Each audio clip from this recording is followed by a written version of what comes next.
ಪುಣ್ಯಾತ್ಮ, ನಮ್ಮ ಜನರ ಬುದ್ಧಿ ಭ್ರಮೆಯನ್ನು ಈ ರೀತಿ ಮಾಡಬೇಡ್ರಿ. ಮಾಡಿ ಎಲ್ಲಿಗೆ ಬಂದೈತೆ ಹೇಳ ನಿಮ್ಗೆ. ಕೊನೆಗೆ ಈ ಮಾತನ್ನು ಹೇಳಿ ಮುಗಿಸ್ತೀನಿ ನಾನು. ಗದಗ ಜಿಲ್ಲೆಯೊಳಗೆ ನೈಜ ಪ್ರಕರಣಗಳು ಘಟಿಸಿದಂಥವುಗಳನ್ನು ನಾವೇನು ಭ್ರಮಿತರನ್ನಾಗಿ ಮಾಡ್ಲಿಕ್ಕೆ ಹತ್ಯವಲ್ಲ, ಈ ರೀತಿ ಮಾಡಿ ನಮ್ಮ ಧರ್ಮದ ಮೇಲಿನ ಶ್ರದ್ಧೆಯನ್ನು ಹಾಳು ಮಾಡಿ ಬೇರೆ ಧರ್ಮವನ್ನು ಸ್ವೀಕರಿಸಲಿಕ್ಕೆ ದಾರಿಯನ್ನು ಮಾಡಿಕೊಡ್ತಾ ಇದ್ದಾರೆ ಇವರು. ಇವರೇನು ಬಸವಣ್ಣನ ಹೆಸರಲ್ಲೇ ಹೇಳಕ್ಕೆ ಬಂದಾರಲ್ಲ, ಇವರು ನಮ್ಮ ಧರ್ಮದ ಮೇಲಿನ ಈ ರೀತಿ ಮಾತಾಡಿ ನಮ್ಮ ದೇವರು ಧರ್ಮದ ಮೇಲಿನ ಶ್ರದ್ಧೆಯನ್ನು ಹಾಳು ಮಾಡಿ ನೀವು ಕ್ರಿಶ್ಚಿಯನ್ನರ ಆಗ್ರಿ, ಮುಸಲ್ಮಾನರ ಆಗ್ರಿ ಅಂತ ದಾರಿ ಮಾಡಿಕೊಡಕ್ಕೆ ಹತ್ಯಾರ ಇವರು. ಅದರ ಪ್ರತ್ಯಕ್ಷ ಉದಾಹರಣೆಗಳನ್ನು ನಿಮಗೆ ಒಂದೇ ನಿಮಿಷನಾಗ ಹೇಳಿಬಿಡ್ತೀನಿ. ಇದೇ ಗದಗ ಜಿಲ್ಲೆಯ ನರೇಗಲ್ದೊಳಗೆ ಲಿಂಗಾಯತ ಬಣಜಿಗ ಸಮಾಜದ SSLCಯಲ್ಲಿ 92% ಪಾಸ್ ಆದಂಥ ಕೋರಿಶೆಟ್ರ್, ಸ್ನೇಹ ಕೋರಿಶೆಟ್ರ್ ಅಂತಕ್ಕಂಥ ಹುಡುಗಿ 150 ಎಕರೆ ಜಮೀನ್ದಾರನ ಮಗಳು ಲವ್ ಜಿಹಾದಿಗೆ ಬಲಿ ಬಿದ್ದಲು. ಅಷ್ಟೇ ಬಿದ್ದು ಹೋಗಿಲ್ಲ, ಈಗ ಅವ ಏನಿದ್ನಲ್ಲ ಹೋತಪ್ಪ, ಅವ ಜಮೀನು ಆಸ್ತಿ ಕೇಳಕ್ಕೆ ಬಂದಾನೀಗ ಅವ್ರ ಅಪ್ಪ ಹೋಗೋ, ನನಗಿದ್ರೊಳಗಿನ ಆಸ್ತಿ ಪಾಲು ಬೇಕು ಅಂತ ಕೇಳಕ್ಕೆ ಬಂದಾನ. ನರೇಗಲ್ದೊಳಗೆ ಲಿಂಗಾಯತ ಕೊಡುವ ಕಲಿಗರ ಬಸಮ್ಮ ರೊಟ್ಟಿ ಅಂತಕ್ಕಂಥಕ್ಕಿ 10 ಎಕರೆ ಜಮೀನು ಇದ್ದಂಥಕ್ಕಿ ಇಬ್ರಾಹಿಂ ಸಾಬ್ ಅಂತಕ್ಕಂಥ ಕೂಲಿ ಕೆಲಸಗಾರನ ಜೊತೆ ಓಡಿ ಹೋಗ್ಯಾಳ. 5 ಎಕರೆ ಜಮೀನು ಕೇಳಕ್ಕೆ ಹತ್ತಾನವ. ಅದೇ ನರೇಗಲ್ದೊಳಗೆ ಲಿಂಗಾಯತ ಜಂಗಮ ಸಮಾಜದ ಪೂರ್ಣಿಮಾ ಜಕ್ಲಿ ಮಠ ಅಂತಕ್ಕಂಥ PUC ಒಳಗೆ 85% ಪಾಸ್ ಮಾಡಿದಂಥ ನಮ್ಮ ಹುಡುಗಿ ಅಲ್ಲಾ ಸಾಬ್ ಮಿರ್ಜಿ ಅನ್ನೋವನು ಕೂಡ ಓಡಿ ಹೋಗ್ಯಾಳ. ಓಡಿ ಹೋಗಿಲ್ಲ, ಓಡಿಸ್ಕೊಂಡು ಹೋಗ್ಯಾರ. ಇದು ನಿಮ್ಮ ತಲೆಯಾಗಿರಲಿ. ಗದಗ ಜಿಲ್ಲೆ ಲಿಂಗಾಯತ ಜಂಗಮ ಸಮಾಜದ ಕಳಸಾಪುರದಲ್ಲಿ ವಿಶಾಲ ಸರಗಣಾಚಾರಿ ಮಠ ಅಂತಕ್ಕಂಥ ನರ್ಸಾಗಿ ಕೆಲಸ ಮಾಡುವಂಥ ಈ ನಮ್ಮ ತಂಗಿ ತಂದೆ ಮನೆಯಿಂದ 2 ಲಕ್ಷ ಹಣ ದೋಚ್ಕೊಂಡು ಹೋಗ್ಯಾಳ. ಹೋಗಿ ಅವ್ನು ಕೊಟ್ಟಾಳ. ಗದಗ ಜಿಲ್ಲೆ ಲಿಂಗಾಯತ ರೆಡ್ಡಿ ಕವಿತಾ ಇನಾಮತಿ ಅಂತಕ್ಕಂಥ ಹುಡುಗಿ 2ನೇ ಹೆಂಡತಿ ಅಂತ ಅವನಗೂಡು ಹೋಗ್ಯಾಳ. ಅವ್ನು ಮೊದಲೊಬ್ಬ ಕೆದಾಳ, ಈಕೆ 2ನೇದಕ್ಕಾಗಿ ಹೋಗ್ಯಾಳ. ಲಿಂಗಾಯತ ಜಂಗಮ ಸುಶೀಲಾ ಹಿರೇಮಠ ಅಂತಕ್ಕಂಥಕ್ಕಿ 3ನೇ ಹೆಂಡತಿಯಾಗಿ ಹೋಗ್ಯಾಳ. ಅವ್ನು ಮೊದಲೊಬ್ಬ ಕೆದಾಳ, ಹಿಂದಾಗಡೆ 3ನೇ ಹೆಂಡತಿಯಾಗಿ ಹೋಗ್ಯಾಳ. ಮೀರಾ ಸಾಬ್ ಬೋಪಾಳ್ ಅಂತಕ್ಕಂಥ ರೌಡಿಯ ಜೊತೆ ಈ ಹುಡುಗಿಯರು ಹೆಣ್ಮಕ್ಳು ಹೋಗಿದ್ದಾರೆ. ಪೂರ್ಣಿಮಾ ಪುರಾಣಿಕ್ ಅಂತಕ್ಕಂಥ ಬ್ರಾಹ್ಮಣ ಸಮಾಜದ ಹುಡುಗಿ ಅಬ್ದುಲ್ ರಜಾಕ್ ಅಂತಕ್ಕಂಥ ಕೂಲಿ ಕಾರ್ಮಿಕನ ಬೆನ್ನು ಹತ್ತಿ ಹೋಗ್ಯಾಳ. ಅಂದ್ರೆ ಆಕೆನ ಓಡಿಸ್ಕೊಂಡು ಹೋಗ್ಯಾನವ. ಆಕೆ ಬುರ್ಕ ಹಾಕ್ಕೊಳ್ಳೋಳು ಅಂತ ತಿಳ್ಕೊಂಡು 100 ಸಾರಿ ಬಡ್ದಾನ, ಬುರ್ಕ ಯಾಕೆ ಹಾಕ್ಕೊಳ್ಳಂಗಿಲ್ಲ ಅಂತ. ಆದರೂ ಅಲ್ಲೇ ಇರ್ಬೇಕಂತ. ರುದ್ರಯ್ಯ ಮಾಲ್ಗತ್ತಿ ಮಠ ಅಂತಕ್ಕಂಥ ಒಬ್ಬ ಮನುಷ್ಯ ಕ್ರಿಶ್ಚಿಯನ್ ಧರ್ಮಕ್ಕೆ ಧರ್ಮಾಂತರ ಆಗಿ ಅಲ್ಲಿ ಪಾದ್ರಿ ಆಗ್ಯಾನಿವ. ಚರ್ಚಿನೊಳಗೆ ಪ್ರಮುಖ ಆಗ್ಯಾನ. ಆಗಿ ನಮ್ಮ ಲಿಂಗಾಯತ ಜಂಗಮ ಪರಿವಾರದ ಸುಮಾರು ಜನರನ್ನು ಕ್ರಿಶ್ಚಿಯನ್ ಧರ್ಮಕ್ಕೆ ಧರ್ಮಾಂತರ ಮಾಡ್ಸಕತ್ಯಾನ. ಇಂಥದ್ದನ್ನು ನಾವು ಕೇಳಬೇಕು, ಕೇಳಬಾರ್ದು. ನಮ್ಮ ಮಕ್ಕಳು, ನಮ್ಮ ಅಣ್ಣ ತಮ್ಮರು, ನಮ್ಮ ತಾಯಂದರು ನಾವೇನಂತೀವಿ, ಅವ್ರ ಮನ್ಯಾಗ ಹೋಗೈತಲ್ಲ, ಅಲ್ಲೋ ಅವ್ರ ಮನ್ಯಾಗ ಹೋದ್ರೆ ಏನಾತವ, ನಮ್ಮ ಅಣ್ಣರಾದ, ನಮ್ಮ ತಮ್ಮರಾದಾನ, ನಾವೆಲ್ಲ ಹಿಂದೂಗಳು. ನೀವೆಲ್ಲ ಒಂದು ಭಾಳ ಚಂದ ಘೋಷಣೆ ಬರ್ದಿರಿ, ನಾವೆಲ್ಲ ಹಿಂದೂಗಳು, ನಾವೆಲ್ಲ ಒಂದು, ನಾವೆಲ್ಲ ಬಂಧುಗಳು, ಜಾತಿ ಯಾವುದೇ ಹಾಕಿರೋಲ್ದಕ್ಕ ನಾವೆಲ್ಲರೂ ಬಂಧುಗಳು ಅನ್ನೋ ಭಾವನೆ ನಮ್ಮಲ್ಲಿ ಇರಬೇಕು. ನಮ್ಮೊಳಗೆ ಯಾರಿಗೆ ಏನೇ ತೊಂದರೆ ಆಯಿತು ಅಂದ್ರೆ ನಾವೆಲ್ಲರೂ ಎದ್ದು ನಿಲ್ಬೇಕು. ಎದ್ದು ನಿಂತು ಹೋಗಿ ಕೇಳ್ಬೇಕು. ನಮ್ಮಲ್ಲಿ ಮೊನ್ನೆ ಕೊಲ್ಲಾಪುರದಾಗ ಒಂದು ಹುಡುಗಿ ಹೊತ್ತು ಪೊಲೀಸರು ಕಂಪ್ಲೇಂಟ್ ತೊಗೊಳ್ಳಿಲ್ಲ ಬೇಗ. ಕಡಿಕ ನಮ್ಮ ಧರ್ಮ ಜಾಗರಣದವ್ರಿಗೆ ಹೇಳಿದೆ, ನೋಡ್ರಪ್ಪ ಹೋಗಿ ನೋಡ್ಬರ್ರಿ ಅಂತ. ಅವ್ರು ಹೋದರು. ನೀವು ಆ ಹುಡುಗಿನ ತೊಗೊಂಡು ಬಂದ್ರಿ, ಸರಿ ಇರ್ಲಿಕ್ಕಂದ್ರೆ 10,000 ಮಂದಿ ಮೋರ್ಚಾ ತೊಗೊಂಡು ಬರ್ತೀವಿ ನೋಡಂದ್ರು. 4ನೇ ತಾಸಿಗೆ ಹುಡುಗಿ ಮನೆಗೆ ಬಂತು. ಒಂದೇ ಹುಡುಗಿ ತರಲಿಲ್ಲ ಅವರು, ಆಕಿನಗೂಡು ಮೊದಲು ಓಡಿ ಹೋದು ಇನ್ನೂ 4 ತೊಗೊಂಡು ಬಂದರು. ನಾವು ಗಟ್ಟಿಯಾಗಿ ನಿಲ್ಲಬೇಕಾಕೈತಿ. ನಾವು ಹಿಂದೂ ಧರ್ಮ ಉಳಿಸ್ಬೇಕು. ಇದ್ರ ಪರಿಣಾಮ ಹೇಳ, ವರ್ಷಕ್ಕೂ 9 ಲಕ್ಷ ಹುಡುಗಿಯರು ತೊಗೊಂಡು ಹೊಂಟಾರ. 9 ಲಕ್ಷ ಹುಡುಗಿಯರನ್ನ. ಈ 9 ಲಕ್ಷ ಹುಡುಗಿಯರು ಮುಂದಿನ ವರ್ಷ ಒಂದೊಂದು ಹುಡುಗರನ್ನ, ಒಂದೊಂದು ಕೂಸುಗಳನ್ನು ಹಡಿತಾರೆ. 18 ಲಕ್ಷ ಆತ ಅವ್ರ ಜನಸಂಖ್ಯೆ. ನಾವು 18 ಲಕ್ಷ ಕಡಿಮೆ ಆದೀವಿ. ಹಿಂಗೆ ಮಾಡ್ಕೊತ ಹೋಗಿ 2050 ಈ ದೇಶವನ್ನು ಸಂವಿಧಾನಾತ್ಮಕವಾಗಿ ಕಪಿಮುಷ್ಟಿಯಲ್ಲಿ ತಗೋಬೇಕು ಅಂತ ಒಂದು ದೊಡ್ಡ ಷಡ್ಯಂತ್ರ ಈ ದೇಶದೊಳಗೆ ನಡೆದೈತಿ. ಅವ್ರ ಸಂಖ್ಯೆ ಹೆಚ್ಚಾಗಬೇಕು, ಉಳಿದವ್ರ ಸಂಖ್ಯೆ ಕಡಿಮೆ ಆಗಬೇಕು, ಓಟಿನಿಂದನ ಈ ದೇಶ ನಾವು ಗೆಲ್ಲಬೇಕು. ಒಂದು ಸಾರಿ ಗೆದ್ದೀವಿ ಅಂತಂದ್ರೆ ಮರುದಿವಸನ ಈ ದೇಶದ ಸಂವಿಧಾನವನ್ನು ರದ್ದುಗೊಳಿಸಿ ಇಲ್ಲಿ ಶರಿಯತ್ ಲಾಗು ಮಾಡಬೇಕು. ಶರಿಯತ್ ಲಾಗು ಆಯಿತು ಅಂತಂದ್ರೆ ಎಲ್ಲ ದೇವಾಲಯಗಳು ಒಂದೇ ದಿವಸ ಬಿದ್ದು ಹೊಕ್ಕಾವು. ಎಲ್ಲ ಮನೆಯೊಳಗಿನ ದೇವರುಗಳು ಒಂದೇ ದಿವಸ ಹೊಳಿ ಕಾಣಬೇಕಾಕತ್ತೆ. ಅಂಥ ಸ್ಥಿತಿ ಬರ್ತೈತೆ. ನಾವು ಈಗಿಂದನೇ ಶಾಣ್ಯರಾಗಬೇಕು. ನಾವು ಈಗಿಂದನ ನಮ್ಮ ಧರ್ಮ ಉಳಿಸ್ಕೋಬೇಕು. ನಮ್ಮ ಧರ್ಮ ಉಳ್ಸಕ್ಕೆ ನಾ ಯಾರನ್ನೂ ಹೊಡ್ಯಾಕ ಹೇಳ್ತಾ ಇಲ್ಲ. ನಮ್ಮ ಹುಡುಗಿಯರು ಏನು ಹೊಂಟವು ಅವ್ರನ್ನ ನಾವು ತಡಿಬೇಕು. ನಮ್ಮ ಹುಡುಗಿಯರ ಸಲುವಾಗಿ ನಾವು ಧ್ವನಿ ಎತ್ತಬೇಕು. ನಾವು ಯಾರೂ ಎತ್ತಲ್ಲಿ ಒಂದು ಕೂಡಲೇ ಎತ್ಕೊಂಡು ಹೋಗೋರ ಸಂಖ್ಯೆ ಹೆಚ್ಚಾಗೈತಿ.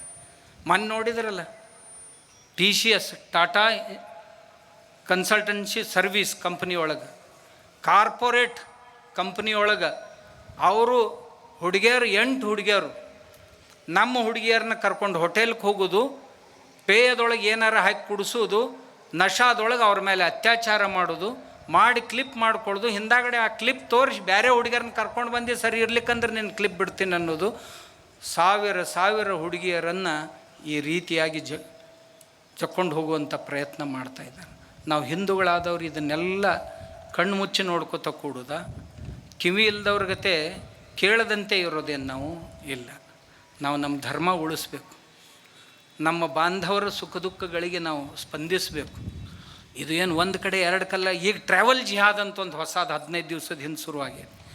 ರಾತ್ರಿ ಟ್ರಾವೆಲ್ ಬಸ್ಗಳಲ್ಲಿ ಪ್ರಯಾಣ ಮಾಡ್ತಾ ಇರುವಾಗ ಹೆಣ್ಮಕ್ಳು ಒಬ್ಬರೇ ಇದ್ರಂದ್ರೆ ಅವ್ರ ಮ್ಯಾಗ ಅತ್ಯಾಚಾರ ಮಾಡೋದು. ಅಲ್ಲಿ ಏನರ ಮೂಗಿಗೆ ವಾಸನೆ ಕೊಟ್ಟ ಅವ್ರನ್ನ ಬೇಶುದ್ಧ ಮಾಡಿ ಅತ್ಯಾಚಾರ ಮಾಡಿ ಆ ಕ್ಲಿಪ್ ತೊಗೊಂಡು ಅದನ್ನು ಪ್ರತಿ ದಿವಸ ಬೆದರಿಕೆ ಹಾಕಿ ಈಕಿನ ಕರ್ಕೊಂಡು ಬಾ, ಆಕಿನ ಕರ್ಕೊಂಡು ಬಾ ನೂರಾರು ಮಂದಿಗಳನ್ನು ತಮ್ಮ ಜಾಲಗಳಲ್ಲಿ ಜಗ್ಗುವಂಥ ಬಹುದೊಡ್ಡ ಷಡ್ಯಂತ್ರ ನಮ್ಮ ದೇಶದಲ್ಲಿ ನಡೀತಾ ಇದೆ. ಇದು ಎಲ್ಲರೂ ಮಾಡ್ತಾ ಇದ್ದಾರೆ ಅಂತಲ್ಲ. ಇದರ ಅರ್ಥ ಎಲ್ಲ ಮುಸಲ್ಮಾನರಲ್ಲಿಯೂ ಈ ಸಂಶಯನ ತಾಳಬಾರ್ದು.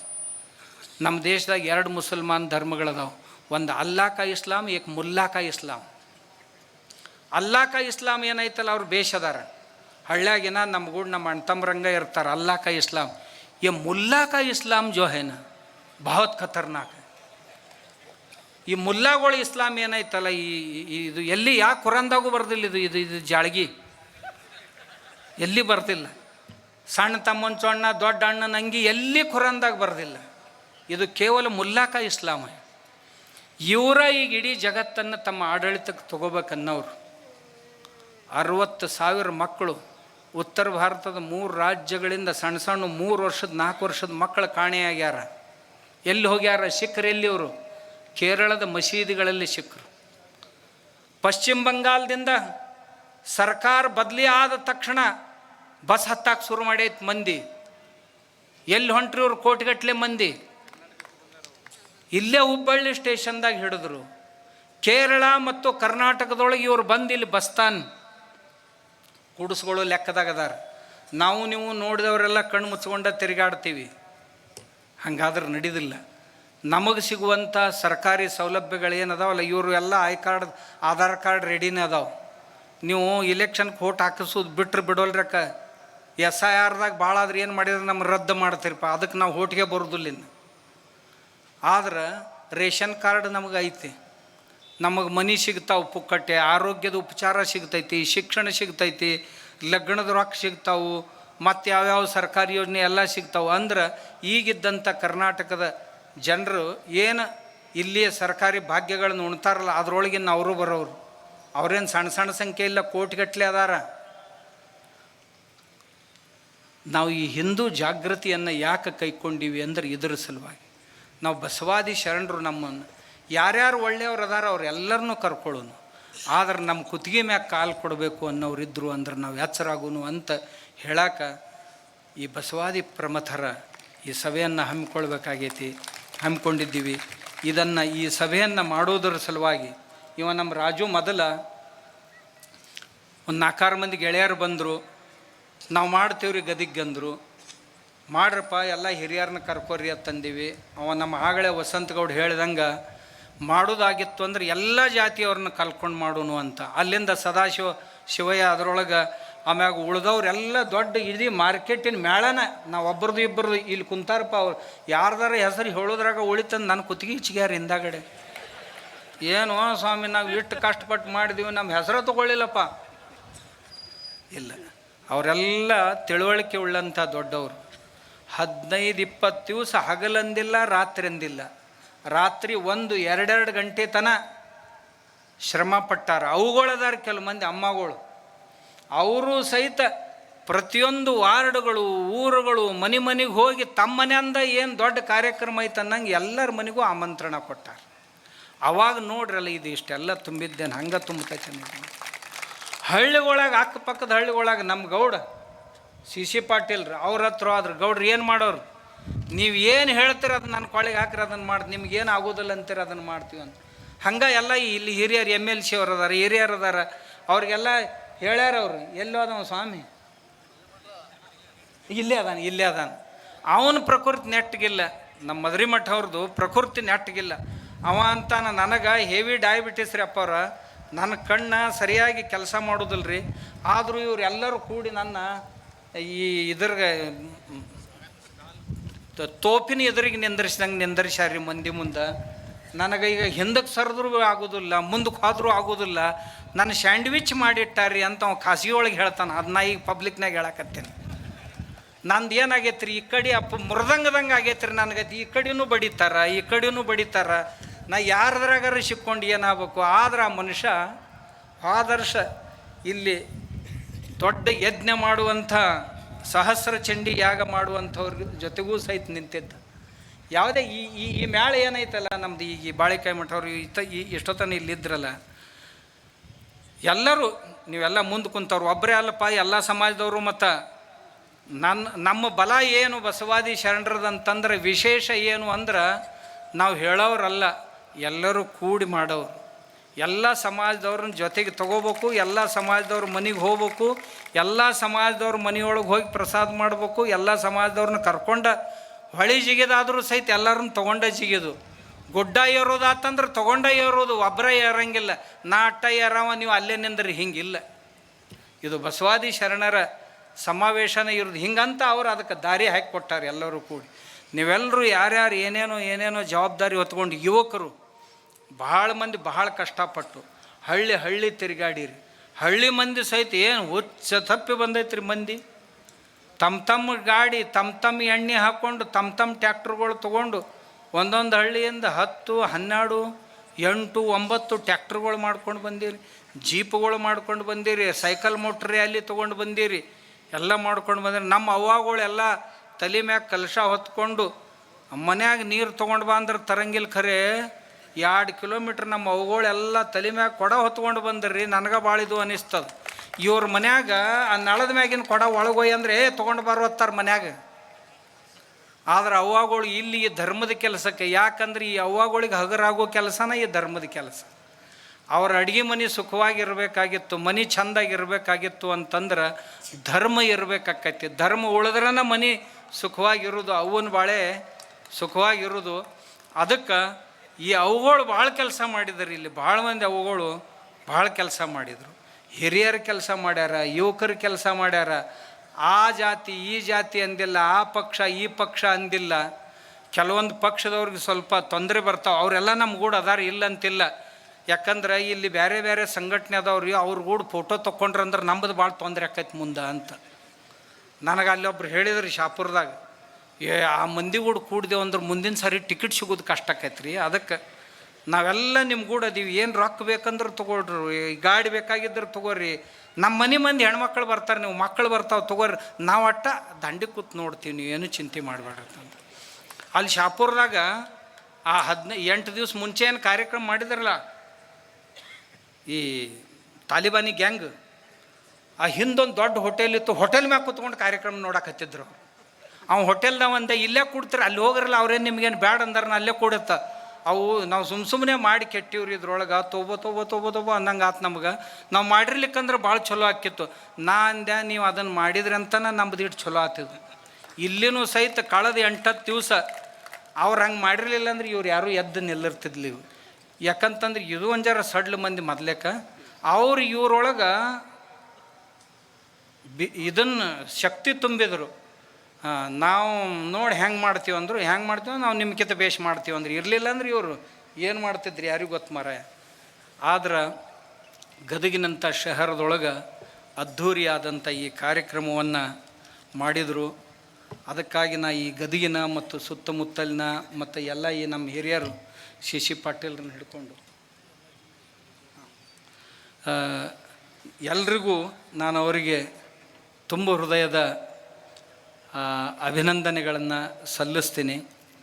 ಇಲ್ಲಿ ಮ್ಯಾಗ ಎಲ್ಲ ನಮ್ಮ ಅಪ್ಪವರು ಅಮ್ಮವರು ಭಾಳ ಮಂದಿ ಬಂದಾರ. ಅವರೆಲ್ಲರೂ ಬಹಳ ನನಗಾಗಲೇ ಒಬ್ಬ ಅಜ್ಜಂದ ಬಾಯಿ ಜಿಗೆಯವ್ರು ಯಾರೂ ಸಿಕ್ಕಿದ್ದಿಲ್ಲ, ನೀ ಸಿಕ್ಕಿ ಅದಕ್ಕೆ ನಿನ್ನ ಹಿಂದೆ ಬಂದೀವಿ ಅಂತಂದ್ರು. ಯಾಕಂದ್ರೆ ಹಿಂಗೆ ಅಂದ್ರೆ ಅವ್ರು ನನಗೆ, ಯಾಕಂದ್ರೆ ಯಾರೋ ಒಬ್ಬರು ಧೈರ್ಯ ಇದ್ದವ್ರು ಮುಂದಿದ್ರೆ ನಾವೆಲ್ಲರೂ ಹಿಂದೆ ಸದಾಕಾಲ ಸಜ್ಜಾಗಿರ್ತೀವಿ. ಯಾಕಂದ್ರೆ ಮುಂದಿರಬೇಕಾಗಿತ್ತು ಅಂತಂದ್ರೆ ಒಂಜರ ಮನುಷ್ಯ ಗಟ್ಟಿಯಾಗಿರ್ಬೇಕಾಕೈತಿ. ಬಂದ್ರೆ ನೋಡೇ ನನ್ನಂಗೆ ನಾ ಏನು ಈ 4-8 ತಿಂಗಳದಾಗ ಏನು ಅನುಭವಿಸಿನಲ್ಲ, ಅದ್ರಾಗ ಮತ್ತೆ ಯಾರು ಆಗಿದ್ರೆ ಇಷ್ಟೊತ್ತಿಗೆ ಸಮಾಧಿನೇ ಆಕ್ಕಿತ್ತವ್ರು. ನಾ ಗಟ್ಟಿಯಾಗಿ ನಿಂತಂತ ತಿಳ್ಕೊಂಡು ಎಲ್ಲವೂ ಗೂಡು ಹೊಕ್ಕೊಂಡವು. ಈಗ ಎಲ್ಲವೂ ಗೂಡ್ನ್ಯಾಗ ಹೊಕ್ಕಾವು. ಇನ್ನು ದೌಡ್ ಹೊರಗೆ ಬರಬಾರ್ದು. ಯಾಕಂತಂದ್ರೆ ಈ ಎಲ್ಲ ಮಹಾತ್ಮರು ತಯಾರಾಗಿ ಕುಂತಾರೆ. ನಮ್ಮ ಅಜ್ಜಗ ಶಾಪುರದ ಅಜ್ಜಗ ಸುಗೂರೇಶ್ವರ ಅಜ್ಜಗ ಫೋನ್ ಮಾಡಿ ಬೆದರಿಕೆ ಹಾಕಿದ್ರೆ ಆ ಕಾರ್ಯಕ್ರಮ ಯಾಕೆ ಮಾಡ್ತಿ ಅಂತ. ಅಜ್ಜನು ಕೆಟ್ಟ ಗಟ್ಟಿಮುಟ್ಟು ಮನುಷ್ಯ, ಆದ್ರೆ ಸಂಯಮಿ. ಆಯ್ತಪ್ಪ ಆಯ್ತು ಅನ್ಕೊಂತ ಯಶಸ್ವಿಯಾಗಿ ಶಾಪುರದೊಳಗೆ ಅಜ್ಜ ಪಾರು ಮಾಡಿದ. ಹಂಗೆ ಈಗ ಎಲ್ಲ ಮಹಾತ್ಮರು ಇಲ್ಲಿ ಬಂದಾರಂದ್ರೆ ನಮಗೆ ಆಶೀರ್ವಾದ ಮಾಡ್ಲಿಕ್ಕೆ ಬಂದಾರ ಅಂತ ನಾ ತಿಳ್ಕೊಂಡು ನಾನು ಕೂಡಲೇ ಜಗದ್ಗುರು ಅದೀನಿ ಹಂಗೆ ಹಿಂಗೆ ಅಂತಲ್ಲ. ನನಗೊಬ್ರು ಆಗಲೇ ಯಾರಂದ್ರೆ ಆಶೀರ್ವಾದ ಮಾಡಿರಿ, ನಾ ಆಶೀರ್ವಾದ ಮಾಡೋ ಕಂಪ್ನಿ ಅಲ್ಪ ತೊಗೊಳ್ಳೋ ಕಂಪ್ನಿಯವ ಅದೀನಿ ಅಂದೆ. ನಾ ಆಶೀರ್ವಾದ ಬೇಡವ ಅದೀನಿ ಹೊರತು ಮಾಡವಲ್ಲ. ಅದಕ್ಕೆ ಎಲ್ಲ ಪೂಜ್ಯರು ನನಗೆ ಆಶೀರ್ವಾದ ಮಾಡ್ತಾರ ಅಂತ ನಾನು ಎಲ್ಲರಲ್ಲಿ ಪ್ರಾರ್ಥನೆ ಮಾಡ್ಕೋತೀನಿ. ಎಲ್ಲ ಜಿಲ್ಲೆಗಳಿಂದ, ಯಾದಗಿರಿಯಿಂದ ಬಂದಾರ, ಬೀದರ್ದಿಂದ ಬಂದಾರ, ರಾಯಚೂರದಿಂದ ಬಂದಾರ, ಬಿಜಾಪುರದಿಂದ ಬಂದಾರ, ಬಾಗಲಕೋಟೆಯಿಂದ ಬಂದಾರ, ಬೆಳಗಾವಿಯಿಂದ ಬಂದಾರ, ಧಾರವಾಡದಿಂದ ಬಂದಾರ, ಈ ಕಡೆ ದಾವಣಗೆರೆ ಕಡೆಯಿಂದ ಪೂಜ್ಯರು ಬಂದಾರ, ಹಾವೇರಿ ಕಡೆಯಿಂದ ಬಂದಾರ, ಎಲ್ಲ ಕಡೆಯಿಂದ ಪೂಜ್ಯರು ಬಂದಾರ. ಇನ್ನು ಕೆಲವು ಮಂದಿ ಪೂಜ್ಯರು ನನಗೆ ಫೋನ್ ಮಾಡಿ ಹೇಳ್ಯಾರ, ಅಜ್ಜವ್ರ ನಾವು ಪಬ್ಲಿಕ್ಕಾಗಿ ಅಲ್ಲಿ ತೋರಿಸ್ಕೊಳಕ್ಕೆ ಬರೋದಿಲ್ಲ, ನಾವು ನಿಮ್ಮ ಕೂಡ ಯಾವಾಗಲೂ ಇರ್ತೀವಿ ಅಂತ ಯಾವಾಗಲೂ ಹೇಳ್ತಿರ್ತಾರೆ ಅವರು. ಆ ಪೂಜ್ಯರಿಗೂ ಸಹಿತ ನಾನು ಧನ್ಯವಾದಗಳು. ಅವ್ರ ಹೆಸರು ಹೇಳಕ್ಕೆ ಬರೋದಿಲ್ಲ. ಹೇಳಿದ್ನಂದ್ರೆ ಪಾಪ ಸುಖವಾಗಿ ಅದಾವ, ಮಠದಾಗ ಆರಾಮಾಗಿರ್ತಾವೆ. ಅವ್ರಿಗೂ ಸಹಿತ ನಾನು ತುಂಬ ಹೃದಯದ ಧನ್ಯವಾದಗಳನ್ನು ಹೇಳ್ತೀನಿ. ಇದ್ರ ಜೊತೆಗೆ ಇನ್ನೊಬ್ಬರಿಗೆ ಯಾರಿಗೆ ಧನ್ಯವಾದ ಹೇಳೋದು ಅಂತಂದ್ರೆ, ಪ್ರತಿಯೊಂದು ಕಾರ್ಯಕ್ರಮಗಳಲ್ಲಿ ಈ ಮಾಧ್ಯಮದ ಬಂಧುಗಳು ಶರಣರೇನದಾರ, ಇವ್ರು ಇಷ್ಟು ಚಂದ ಮಂದಿಗೆ ಒಯ್ದು ಮುಟ್ಟಿಸ್ತಾರೆ. ತಂಬುದು ಇಟ್ಟು ಅದರೊಳಗೆ ಹಾಕಿ ಅದಕ್ಕೆ ಮತ್ತೊಂಜರ ಮೆರಗು ಕೊಟ್ಟು ಅವ್ರ ಶಬ್ದಗಳನ್ನು ಒಂದಿಷ್ಟು ಹಾಕಿ ಅದನ್ನ ಚಂದಾಗ ಮಸಾಲೆ ಹಚ್ಚಿ ಮಂದಿಗೆ ರುಚಿ ಬರುವಂಗೆ ಮಾಡಿ ಸಾಮಾನ್ಯ ಕೊನೆಯ ವ್ಯಕ್ತಿಯವರೆಗೂ ಒಯ್ದು ಮುಟ್ಟಿಸುವಂಥ ಒಂದು ದೊಡ್ಡ ಜವಾಬ್ದಾರಿ ಕೆಲಸ ಅವ್ರದ್ದು ಇರ್ತೈತಿ. ಅವರಿಗೂ ಸಹಿತ ಎಲ್ಲೋ ಆದಲ್ಲಿ ನಾನು ತುಂಬ ಹೃದಯದ ಧನ್ಯವಾದಗಳನ್ನು ಅರ್ಪಿಸ್ತೀನಿ. ಯಾವ ಪೂಜ್ಯರು ಮಾತಾಡಲಿಲ್ಲ, ಯಾಕಂದ್ರೆ ಯಾವುದಕ್ಕೆ ಆಟ ಐತಂತಲ್ರಿ, ಆ ಆಟದ ಹೆಸರು ತೊಗೊಳಕ್ಕೆ ಸಹಿತ ನನಗೆ ಅಲ್ಲಿ ಅನ್ನಿಸ್ತೈತಿ. ಅದಕ್ಕೆ ಆ ಆಟಕ್ಕೆ ನೀವೆಲ್ಲ ಹೋಗೋರಿದ್ದೀರಿ ಅಂತ ಭಾಳ ಮಂದಿ, ಯಾರೂ ಹೋಗಿಲ್ಲ ನನ್ನ ಪುಣ್ಯಕ್ಕೆ. ಎಲ್ಲ ಪೂಜ್ಯ ಪಾದರ ಚರಣಗಳಲ್ಲಿ ಮತ್ತೊಂದು ಸಾರಿ ನಮ್ಮ ವಚನಾನಂದರು ಒಂದಿಟ್ಟು ಮಾತಾಡೋರಿದ್ದರು, ಮುತ್ಯ ಸುಮ್ಕುಂದ್ರೆ ನಾನು ಒಬ್ಬನ ಜಡಿತೀನಿ ಬೇಡತ್ತಂದು ನಾನು. ಯಾಕಂತಂದ್ರೆ ಭಾಳ ಮಂದಿ ಜರ ಹಾಕಿ ಬಿಟ್ರಂತಂದ್ರೆ ಅದು ಒಡಿದಲ್ಲಿ ಕಲ್ಲ ಒಬ್ಬನ ಬೇಸ್ನಾಗ ಬಡ್ದಂದ್ರೆ ಚಂದಾಗ ಹೊಡಿತೈತದು. ಅದಕ್ಕೆ ಅಜ್ಜ ಯಾಕಂತಂದ್ರೆ ಇಲ್ಲಿ ಎಲ್ಲರೂ ದೊಡ್ಡ ದೊಡ್ಡ ವಿದ್ವಾಂಸರದಾರ ಇಲ್ಲಿ. ನಾ ಏನೂ ಅಲ್ಲ ಅವ್ರ ಮುಂದೆ. ನಾ ಯಾಕೆ ಹಿಂಗೆ ಅಂತಂದ್ರೆ ಒಂದು ಜರ ಗಟ್ಮುಟ್ಟಿದ್ದೀನಂತ ನಾನು ಮುಂದೆ ಬಿಟ್ಟಾರೆ. ಇಲ್ಲಕ್ಕಂದ್ರೆ ನನಗಿಂತ ದೊಡ್ಡ ದೊಡ್ಡ ವಿದ್ವಾಂಸರು ಇಲ್ಲೆಲ್ಲ ತುಂಬಿ ತುಳುಕ್ತಾರೆ. ಆದ್ದರಿಂದ ಎಲ್ಲ ಪೂಜ್ಯರಲ್ಲಿ ಮತ್ತೊಂದು ಸಾರಿ ನಮ್ಮ ಹಿರಿಯರ ಬಳಗ ಏನೈತಿ ಅಲ್ಲಿ ಕೊಡಿ, ಹಿರಿಯರ ಬಳಗ ಏನೈತಿ ಆ ಬಳಗಕ್ಕೆ ತುಂಬ ಏತಾರ ಇಲ್ಲಿ. ಹಾಂ ನೋಡ್ರಿ, ಅಜ್ಜದನವ ಸಾಹೇಬ ರಿಟೈರ್ ಆಗ್ಯಾನ ಈಗ. ನೋಡ್ರಿ ಈಗ ಆವೇಶ ಬಂದೈತೆ ಅವಾಗ ತಲವಾರನ ಕಳಿಸ್ಕೊಟ್ಟಿರ್ತಾನವ. ಖಡ್ಗನ ಕೊಡ್ರಿ ನೀವು ಅಂತ ಧರ್ಮ ಉಳ್ಸಾಕೆ ಅದನ್ನ ಹಿಡ್ಕೊಂಡೆ ಹೊಡೆದು. ನಾವು ನಮ್ಮ ಧರ್ಮ ಯಾರ ಮೇಲೂ ಆಕ್ರಮಣ ಮಾಡಿದ್ದಲ್ಲ, ಆದರೆ ಯಾವ ಆಕ್ರಮಣಗಳನ್ನು ಸಹಿಸಿಕೊಳ್ಳುವುದು ಅಲ್ಲ. ಆದ್ದರಿಂದ ಆ ಧರ್ಮವನ್ನು ಉಳಿಸೋಣ, ಬೆಳೆಸೋಣ. ನೀವು ಈ ಗದಗ ಜಿಲ್ಲೆಯ ಜನ ಏನು ಧರ್ಮ ಪ್ರೇಮಿಗಳು, ಸೌಹಾರ್ದ ಪ್ರೇಮಿಗಳು ಇರೋದರಿಂದ ತಮ್ಮೆಲ್ಲರೂ ಏನು ಸಹಾಯ ಸಹಕಾರ ಸಲ್ಲಿಸಿದ್ದೀರಿ ಅವರಿಗೆ, ಅದಕ್ಕಾಗಿ ತಮಗೂ ಅವ್ರಿಗೂ ತುಂಬ ಹೃದಯದ ಅಭಿನಂದನೆಗಳನ್ನು ಹೇಳ್ತೀನಿ. ನಾನು ಇಲ್ಲೇ ನಿಲ್ತೀನಿ. ನಮಸ್ಕಾರ. ಹೇಳ್ತಾರವ್ರು, ಬಾರಪ್ಪ ಪ್ರಸಾದ್ ನೀನೇ ಹೇಳ್ಬಾ, ಅದನ್ನು ನಾ ಹೆಂಗೆ ಹೇಳೋದು. ಇಲ್ಲಿ ನೋಡ್ರಿ ಒಂದು ಜರ ಎತ್ರಿ. ಇವು ನೋಡ್ರಿ ನಮ್ಮ